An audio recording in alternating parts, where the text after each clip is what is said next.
আপনি যদি hair transplant surgery বা চুল প্রতিস্থাপন পদ্ধতির একটা পুরো ভিডিও দেখতে চান, কিভাবে হেয়ার ট্রান্সপ্লান্ট সার্জারি করা হয় একদম স্টেপ বাই স্টেপ, তাহলে এই ভিডিওটি আপনার জন্য। এই ভিডিওতে অত্যন্ত সহজ করে হেয়ার ট্রান্সপ্লান্টের প্রত্যেকটা ধাপ খুব সহজ করে বলা হয়েছে।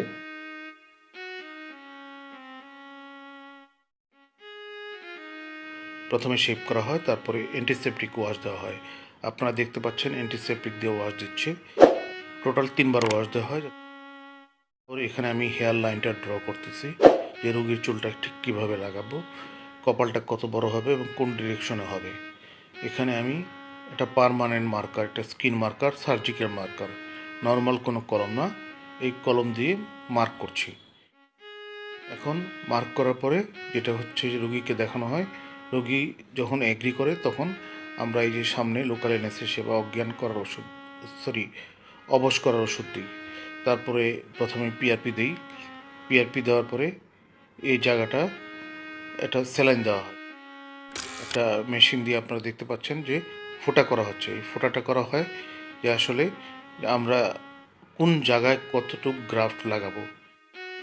তারপর এই পিছনের জায়গাটা মার্ক করা হয়, মাথার পিছনে।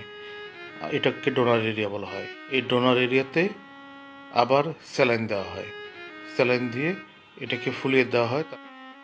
তারপর এখান থেকে আমরা হেয়ার ফলিকল, যেটা গ্রাফট বলি, গ্রাফট এক্সট্রাকশন, অর্থাৎ মেশিন দিয়ে গ্রাফটটা তুলতেছি। এই গ্রাফট যে যত সূক্ষ্মভাবে তুলতে পারবে তত রেজাল্ট ভালো হবে।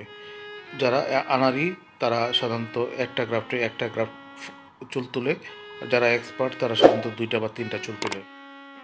এখানে গ্রাফট বাছাই হচ্ছে এবং গণনা করা হচ্ছে। গণনা করে এই যে স্যালাইনের মধ্যে রাখা হচ্ছে। আপনারা গ্রাফগুলো দেখতে পাচ্ছেন। এই গ্রাফগুলো সব তোলার পরে মাথার পিছনে ব্যান্ডেজ দেওয়া হয় এবং গ্রাফট থেকে এটা হচ্ছে ইমপ্ল্যান্টারে গ্রাফট লোড করা হয়। লোড করার পরে এইভাবে রাখা হয়। এখান থেকে যে ট্রান্সপ্লান্ট করে উনি এই যে ইমপ্ল্যান্টর দিয়ে একটা একটা করে চুল লাগিয়ে দিচ্ছে। ইমপ্ল্যান্টর দিয়ে লাগানোর সুবিধাটা হচ্ছে যে প্রচুর ঘন করে গ্রাফট লাগানো যায়।